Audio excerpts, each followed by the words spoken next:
Guys ഞങ്ങൾ തന്നെ നോക്കിലൊക്കെ വന്നു ഗായ്സ്. ഞങ്ങളുടെ തേർഡ് ടൈമാണ്. അപ്പോൾ ഇവർക്ക് അൺമേരിയുടെ ഫസ്റ്റ് ടൈമാണ്. അപ്പോൾ ഞങ്ങൾ നോക്കിലൊന്നൊരു കുർബാനയൊക്കെ കണ്ടു. നൈസായിരുന്നു.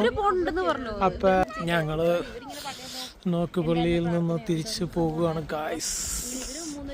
ഞങ്ങൾക്ക് ഡബ്ലിൽ നിന്നൊരു 2.5-2.75 മണിക്കൂർ ജേണി ഉണ്ട്. മോട്ടോർ വേ ആണെങ്കിൽ കുറച്ചുകൂടി കുറഞ്ഞു കിട്ടും. പിന്നെ ഞങ്ങളുടെ തേർഡ് ടൈമാണ്. നല്ല തണുപ്പുണ്ടെന്ന്. Feel like -7 or 8 something. എൻ്റെ വൈഫിനാണെങ്കിൽ ഒരു രക്ഷയില്ല. തണുപ്പടിച്ചിട്ടുണ്ടെങ്കിൽ വൈഫ് നമുക്ക് പോകാം എന്ന് പറയുന്നത്. ഇവ ചില്ലാണ്. ഇവയ്ക്ക് തണുക്കുണ്ടെങ്കിലും ഈ ഓടി എക്സസൈസിലൂടെ അവിടെ തണുപ്പിനെ മാറ്റിക്കൊണ്ടിരിക്കുന്നു. എടി നിങ്ങൾ ഇവിടെ ആനവെള്ളം എടുക്കാം. ആനവെള്ളം എടുക്കാം. അപ്പോൾ അതിന് കുപ്പി മേടിച്ചിട്ട് ഇവിടെ ഒന്ന് എടുക്കാം. ആ സൈഡിലൊക്കെ ഇതാണ് ഇവിടുത്തെ ബ്ലെസ്സിങ് വാട്ടറാണ്. ഞങ്ങളുടെ ഇരിപ്പുണ്ടോ? വേണമെങ്കിൽ ഒരു കുപ്പി മേടിച്ച് എടുക്കാം.